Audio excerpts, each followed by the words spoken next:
Hadirin yang dirahmati Allah Subhanahu wa taala. Tema pada malam hari ini cukup berat bagi saya sendiri, dan pada awalnya memang saya bukan pemateri utama, namun karena pemateri utamanya berhalangan dan kebetulan saya tidak punya halangan, jadi bisa menjadi pemateri. Bermakna bersamamu, ini artinya kasih sayang terhadap lawan jenis. Kenapa saya ambil kasih sayang bukan cinta? Itu sebagaimana yang Allah firmankan dalam surat Ar-Rum ayat 21. Karena tujuan kasih sayang terhadap lawan jenis adalah pernikahan, dan tujuan dari pernikahan adalah untuk membentuk keluarga. Karena zaman sekarang ada yang nikah itu hanya untuk memiliki, tidak ada niat untuk membentuk suatu keluarga, tidak ada niat untuk memiliki keturunan. Ya, banyak sekali negara-negara maju sekarang sudah angka kelahirannya menurun drastis, bahkan harus mencari penduduk dari negara-negara luar ya untuk dijadikan penduduk negaranya. Juga pernikahan sesama jenis, ya ini sudah pasti niat menikahnya itu hanya untuk memiliki saja, ya tidak ada niat untuk membentuk keluarga yang sakinah.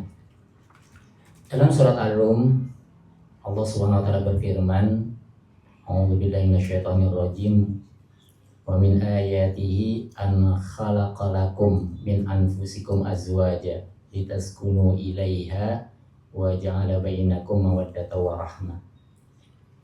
Jadi dari tanda-tanda kekuasaan Allah Subhanahu wa taala menjadikan dari diri kita sendiri pasangan-pasangan, litaskunu ilaiha, agar cenderung dan tentram kepadanya, wa ja'ala bainakum mawaddatan wa rahmah, dan dijadikan di antara kalian kasih dan sayang. Jadi Allah menjadikan di antara pasangan itu kasih dan sayang, karena kasih dan sayang ini lebih positif dibanding cinta. Cinta ini lebih negatif dan memang selalu lebih banyak membawa dampak negatif.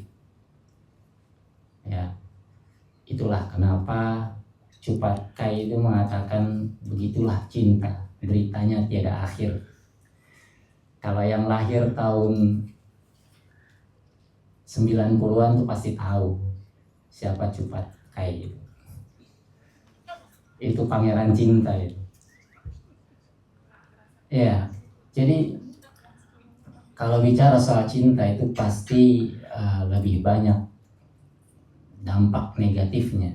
Jadi lebih bagus kasih dan sayang, karena itulah yang Allah jadikan di antara pasangan yang membentuk, yang menjalin pernikahan untuk membentuk suatu keluarga. Ya. Cinta itu berkaitan dengan perasaan yang setiap orang memiliki hak untuk mendefinisikannya sesuai apa yang ia pahami, apa yang ia rasakan. Jadi tidak ada definisi cinta yang definitif ya. Semua tergantung apa yang dirasakan. Cinta itu kumpulan berbagai perasaan, baik kasih, sayang, suka, rindu, ingin memiliki, obsesi, dan lain sebagainya. Nafsu juga termasuk. Jadi cinta itu tidak bisa diungkapkan dengan kata-kata, tidak bisa didefinisikan dengan kata-kata, hanya bisa dirasakan. Cinta, kasih, dan sayang itu merupakan anugerah dari Allah Subhanahu wa Ta'ala, dan tentunya kita semua adalah hasil dari kasih sayang cinta antara kedua orang tua kita. Jadi tentu saja cinta, kasih sayang itu merupakan suatu hal yang manusiawi, ya, suatu hal yang pasti, ya, kita rasakan, karena yang tidak merasakan kasih sayang cinta itu pasti terganggu kejiwaannya, terganggu mentalnya, atau terganggu perasaan, yaitu hatinya. Kalau hatinya sudah mati, ya tidak ada lagi rasa cinta, kasih, dan sayang. Inilah yang mulai hilang dalam kehidupan sosial masyarakat kita pada zaman ini. Dan memang pada akhirnya dunia ini akan berakhir di dalam peperangan, ya, Al-Malhamah Kubro, Armageddon, ya. Ketika cinta, kasih, sayang sudah hilang di antara kita semua, ya. Cinta, kasih, sayang antara lawan jenis, ya, tentu saja dalam Islam adalah untuk tujuan pernikahan, ya, untuk tujuan membentuk keluarga, membentuk suatu keluarga yang menghasilkan keturunan menjadi keluarga yang lengkap. Jadi kalau bicara pernikahan, keluarga, ini harus berlandaskan dengan fikih kalau dalam Islam, ya. Jadi kalau misalnya ini khususnya yang belum menikah, ya, yang saya sampaikan ini hanya berdasarkan pemahaman saya akan cinta dan kasih sayang, ya, apa yang saya rasakan, apa yang saya alami, apa yang bisa saya pahami, ini yang saya sampaikan. Jadi nanti tentu saja akan terbuka pintu diskusi yang luas, karena setiap orang memiliki perasaan masing-masing, memiliki pemahaman masing-masing. Seperti yang saya bilang bahwa cinta itu lebih banyak negatifnya, karena cinta lebih banyak didasari oleh nafsu, didasari oleh mata, ya, maka ada istilah dari mata turun ke hati. Ini karena cintanya berlandaskan fisik, ya. Ada juga istilah cinta pada pandangan pertama, karena cintanya berlandaskan fisik, dimulai dari penglihatan, melihat keindahan fisik, akhirnya menimbulkan rasa suka, lalu menimbulkan hasrat atau obsesi untuk memiliki, itulah cinta, ya. Kenapa cinta selalu berdampak atau lebih banyak berdampak negatif daripada positifnya? Yaitu karena tidak mampu menahan gejolak hasratnya, nafsunya, sehingga menjadikan tujuan, apalagi zaman sekarang pernikahan itu butuh materi yang cukup luar biasa, ya. Jarang ada perempuan yang mau dinikahi di KUA atau nikah massal, itu sudah Jarang sekali. Kalau perempuannya mau, keluarganya biasanya yang tidak setuju. Nah, nikah butuh modal. Nah, biasanya laki-laki yang tidak punya modal, tidak punya modal materi, pakai modal dengkul. Inilah yang akhirnya menjadikan cinta lebih banyak berdampak negatif. Jadi kalau bagi perempuan bertanya, laki-laki soleh itu yang bagaimana? Yang tidak mengajak pacaran, langsung datang ke orang tua melamar, itu laki-laki soleh. Lalu laki-laki yang setia bagaimana? Yang tidak pernah pacaran. Kalau sudah pernah pacaran, dijamin kesetiaannya berkurang. Kenapa?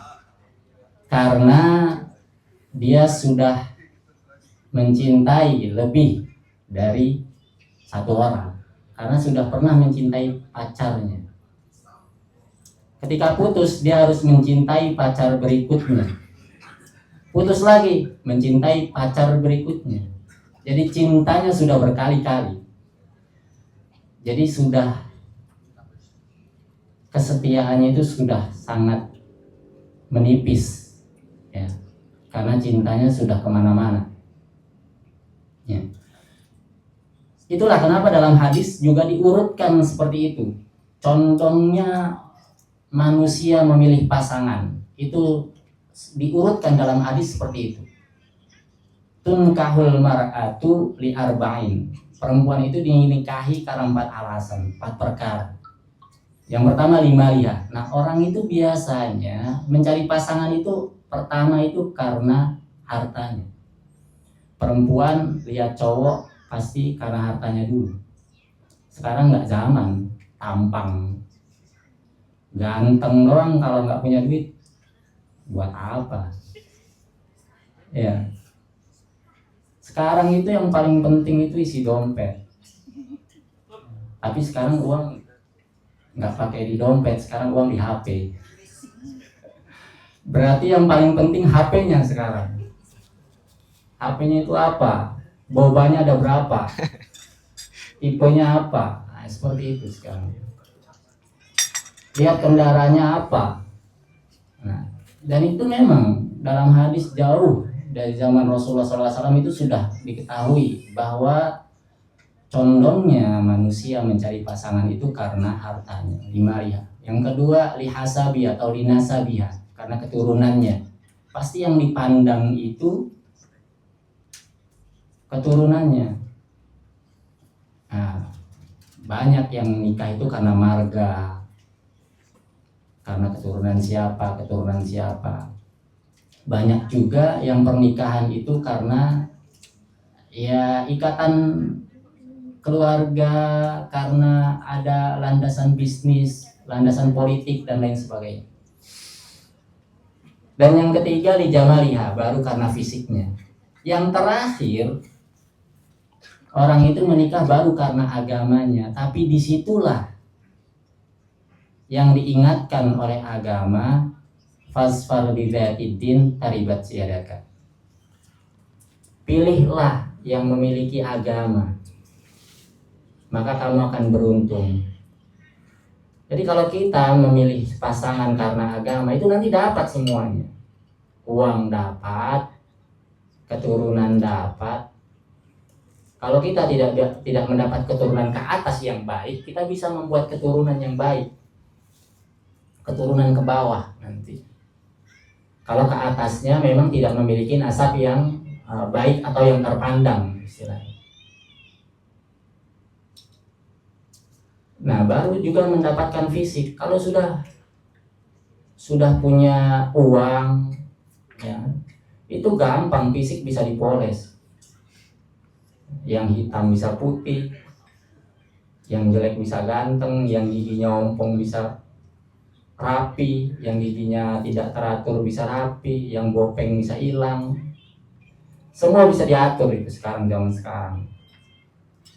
Apalagi masalah fisik. Jangankan cuma masalah wajah, kelamin pun sekarang bisa dirubah. Ya. Jadi kalau masalah pasangan pilih agama. Litaskunu ilaiha, biar tentram. Kalau tujuannya uang habis pasti bercerai. Kalau karena keturunan, habis itu ada konflik antara keturunan, pasti bercerai.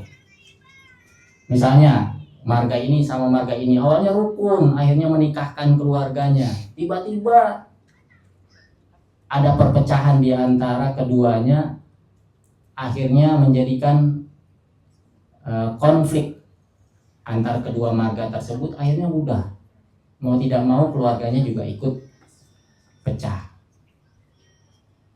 Terus karena fisik tidak ada yang abadi, ya, tidak ada yang bisa awet muda. Kalau menahan penuaan dini bisa, tapi umur tidak bisa dibohongi. Ya, kalau fisiknya masih bagus, bisa jadi luarnya saja, dalamnya sudah keropos semua. Fisik tidak bisa dibohongi. Ya, kalau penikah karena fisik, nanti sakit sedikit, cacat sedikit, langsung ditinggalkan. Nah, yang paling penting adalah agama. Kalau sama-sama memiliki agama, sama-sama memiliki pengetahuan agama yang baik, ini semua akan berjalan dengan lancar. Makanya dikatakan beruntung, itu memiliki banyak keuntungan, bukan hanya dari segi ketenangan, ketentraman, tapi semua. Dari segi rezeki juga, dari segi keturunan anak juga, dan lain sebagainya. Itu akan menjadikan keluarga yang tentram, dan itulah tujuan dari pernikahan, membentuk keluarga yang tentram, litaskunu ilaiha, agar tentram bersamanya. Baru ketika tentram, maka akan timbul kasih sayang. Kalau dilandaskan dari cinta, ketika cinta sudah menjadi benci, rusak sudah rumah tangganya. Tapi kalau kasih dan sayang itu abadi, ya. Tapi kalau cinta bisa berubah menjadi benci. Itulah kenapa dalam hadis, namun para ahli hadis mengatakan ini mauquf, tidak sambung ke Rasulullah, hanya terhenti di Ali bin Abi Thalib, di sahabat. Jadi ada yang mengatakan ini perkataan Ali bin Abi Thalib, tapi ada yang mengatakan dari Rasulullah lalu ke Abu Hurairah dan Ali bin Abi Thalib. Ahbib habibaka haunan ma, cintailah kekasihmu sewajarnya saja. Asa ayyakuna baghidaka yauman ma, karena bisa jadi dia akan menjadi orang yang kamu benci di kemudian hari. Wa abghid baghidaka haunan ma, asa ayyakuna habibaka yauman ma, bencilah orang yang kamu benci itu sewajarnya saja, karena bisa jadi orang yang kamu benci itu akan menjadi orang yang kamu sayangi, orang yang kamu cintai di kemudian hari. Ketika malaikat Jibril datang memberi pesan kepada Rasulullah SAW, ada 3 pesan. Yang pertama, ish ma syi'ta fa innaka mayyitun, hiduplah sesukamu, namun ingat bahwa kelak engkau akan mati. Yang kedua, ahbib man syi'ta fa innaka mufariquhu, cintailah siapapun yang engkau kehendaki, namun ingatlah bahwa siapapun yang kau cintai akan kamu tinggalkan atau akan berpisah denganmu, baik kita tinggalkan atau kita yang ditinggalkan. Wa'mal ma syi'ta fa innaka majziyun bihi, lakukanlah apa yang kau kehendaki, namun ingatlah bahwa engkau akan dimintai pertanggungjawabannya, bahwa engkau akan mendapatkan balasannya, baik balasan berupa kebaikan ataupun balasan berupa keburukan, tergantung apa yang kita lakukan, baik atau buruk. Jadi pada dasarnya perasaan itu jangan terlalu mendalam, sewajarnya saja. Siapa yang harus kita cintai secara mendalam? Itu Allah dan Rasulullah. Kenapa? Karena kalau kita masih mencintai diri kita sendiri, lebih mencintai diri kita sendiri, keluarga kita, orang tua kita, anak kita, atau siapapun itu daripada Rasulullah dan Allah, itu artinya keimanan kita belum sempurna. Ketika Umar berkata kepada Rasulullah, "Ya Rasulullah, engkau adalah orang yang paling aku cintai lebih dari siapapun kecuali diriku sendiri." "Tidak," kata Rasulullah. "Aku harus menjadi orang yang paling kamu cintai lebih dari dirimu sendiri." Baru ketika itu Umar mengatakan bahwa engkau adalah orang yang paling aku cintai, bahkan melebihi diriku sendiri. Dan Rasulullah SAW bersabda, "La yu'minu ahadukum hatta akuna ahabba ilaihi min walidihi wa waladihi wa min nasi ajma'in." Tidak sempurna seorang mukmin sampai ia mencintai diriku, mencintai Nabi Muhammad SAW lebih daripada orang tuanya, anaknya, dan seluruh manusia. Nah, masalahnya cinta itu kan dari mata turun ke hati. Sulit memang rasanya mencintai Allah yang tidak terlihat, mencintai Rasulullah yang tidak pernah kita temui. Bisa, bagaimana caranya? Cinta berlandaskan kebaikan. Kita bisa mencintai orang tua karena kebaikannya yang luar biasa kepada kita. Merawat kita dari kecil. Dari kita tidak bisa berjalan, dari kita tidak bisa berbicara, dari kita tidak bisa melakukan apapun. Kita mencintai orang tua kita, kenapa?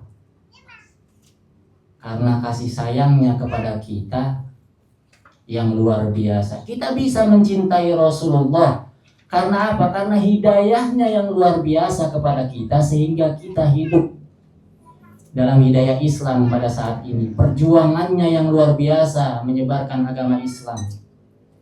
Lalu kasih sayangnya yang luar biasa kepada umatnya. Bahkan ketika beliau sakaratul maut, yang diingat hanya umatnya. Ketika beliau berkurban untuk umatnya.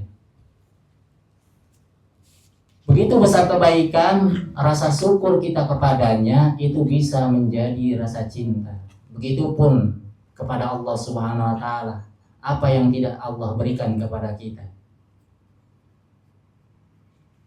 Fabi ayyi ala rabbikuma tukadziban. Semua diberikan Allah. Udara untuk kita bernafas, alam untuk kita makan minum, harta benda untuk kita menikmati kehidupan di dunia ini. Semua Allah berikan. Semua Allah ciptakan. Semua Allah sediakan untuk kita. Rasa syukur yang besar itulah yang bisa menjadikan rasa cinta yang luar biasa kita kepada Allah dan Rasulullah. Jadi mulai kita ketika lupa kepada Allah, ya kita ingat bahwa apa yang kita miliki semua itu dari Allah Subhanahu wa taala. Apa yang kita jalani semua hidayah dari Rasulullah dan Allah Subhanahu wa taala. Dan itulah yang harus kita syukuri dan kita rubah bentuk syukur kita menjadi rasa cinta. Itulah yang Rasulullah lakukan kepada Allah. Bentuk rasa syukurnya dituangkan dalam ibadah yang luar biasa kepada Allah. Bahkan sampai istrinya pun bingung.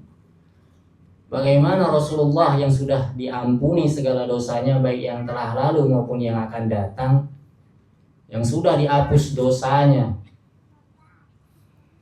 ya, tidak memiliki dosa apapun, yang sudah dijamin surga, tapi masih begitu luar biasa ibadahnya kepada Allah, bahkan sampai kakinya bengkak melakukan sholat malam. Sampai segitunya, sampai membuat istrinya heran. Sudah dijamin masuk surga, sudah tidak memiliki dosa, diampuni segala dosanya yang telah lalu dan yang akan datang, tapi masih segitunya. Jawaban Rasulullahnya simpel. Afala uhibbu an akuna abdan syakur. Apakah aku tidak boleh menjadi hamba yang bersyukur? Itu hanya rasa syukur, bentuk rasa syukur, menjadikan rasa cinta yang luar biasa. Nah, begitupun antara pasangan.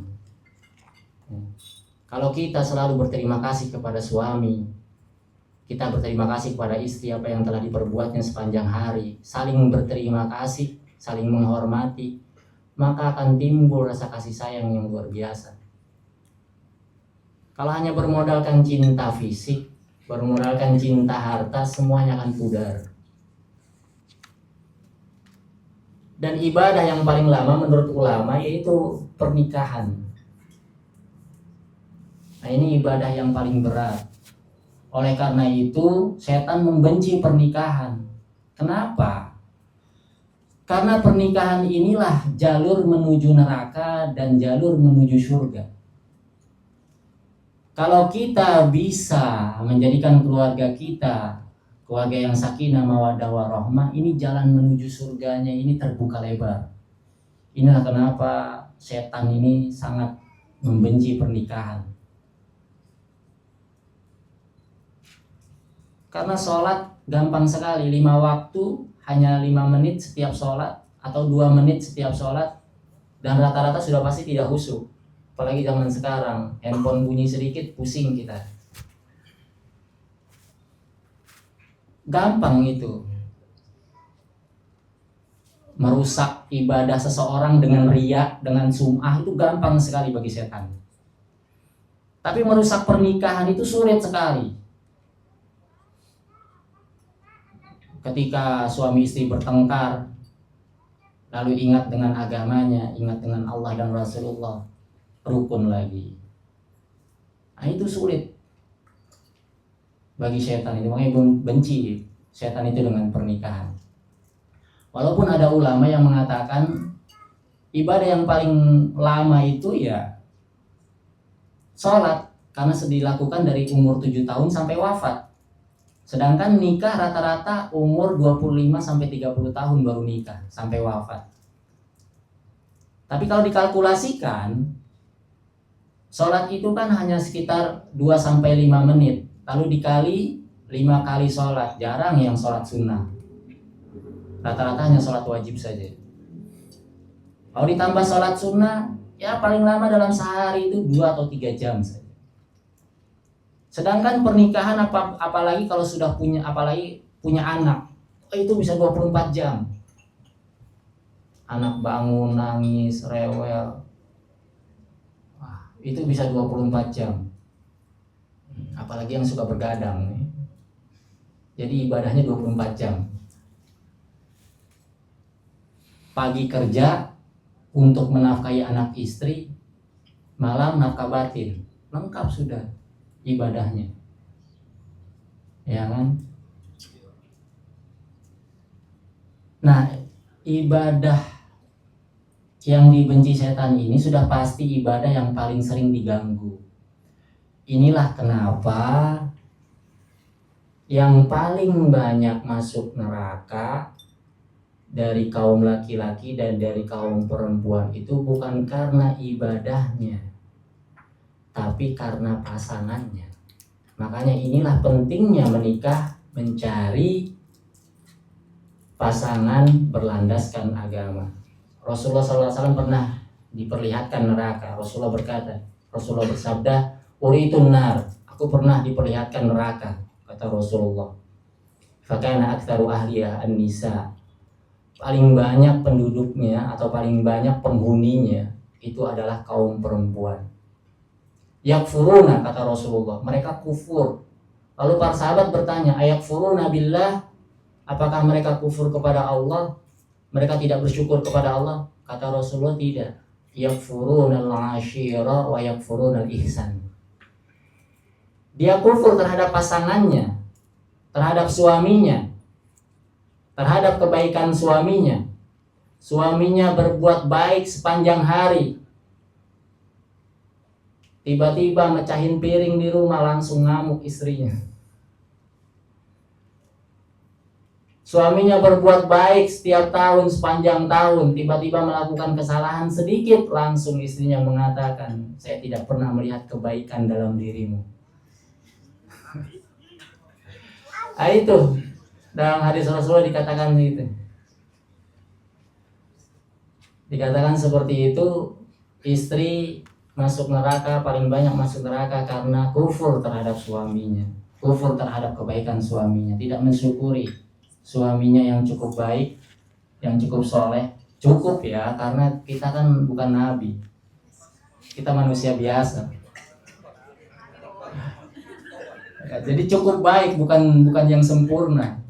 Kalau kalian mau para akhwat mencari yang sempurna, ya kalian juga harus sempurna, harus menjadi Khadijah dan Aisyah juga, baru bisa mendapatkan suami seperti Rasulullah. Nah, itu berat juga ya. Begitupun seorang laki-laki mau mencari istri seperti sosok Khadijah, mencari istri seperti sosok Aisyah, ya harus menjadikan dirinya seperti Rasulullah dulu. Jadi kita ini hanya cukup baik ya. Jadi sudah wajar banyak kesalahan, banyak kekurangan, dan jangan dicari-cari, karena tanpa dicari pun sudah ketemu. Kesalahan dan kekurangan itu biasa. Nah, menjadikan rumah tangga itu kan karena untuk melengkapi setiap kekurangan. Kesalahan itu hanya untuk, ya istilahnya apa, saling mengingatkan bahwa memang kita itu manusia yang penuh salah dan dosa.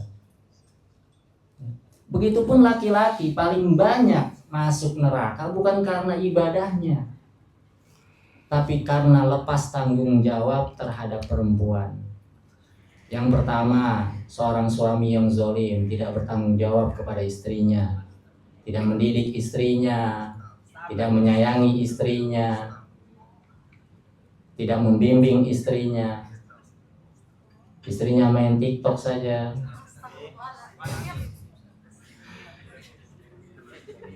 Ya. Begitupun yang kedua, seorang bapak yang memiliki anak perempuan, tidak menjaganya, tidak mendidiknya, tidak menutup auratnya. Nah, inilah laki-laki berat sekali tugasnya. Kalau perempuan itu hanya kepada suaminya, laki-laki ini kepada 4 wanita. Yang pertama suami kepada istrinya, yang kedua seorang bapak kepada anak perempuannya, yang ketiga seorang anak kepada ibunya, tidak berbakti ya, tidak menjaga ibunya, apalagi ketika bapaknya sudah tiada, tidak menafkahi ibunya. Dan yang terakhir, seorang saudara laki-laki, khususnya apabila sudah tidak ada bapaknya, sudah menjadi wali, tidak membimbing saudara-saudara perempuannya, tidak mendidik saudara-saudara perempuannya, tidak menjaga saudara-saudara perempuannya, tidak menasihati mereka yang salah. Nah, ini laki-laki lebih berat ya. 4 tanggung jawabnya. Jadi berat, rumah tangga itu berat ya. Dan rumah tangga itu bukan hanya antara suami dan istri, tapi juga orang tua, anak, dan keluarga suami dan keluarga istri, baik kakak, adik, dan lain sebagainya, ipar ya. Jangan sampai menjadi ipar maut ya. Ya itu saja, terlalu malam. Nanti sisanya bisa kita diskusi. Apalagi di belakang itu ada Ustadz Sam. Beliau di KUA lebih paham daripada saya.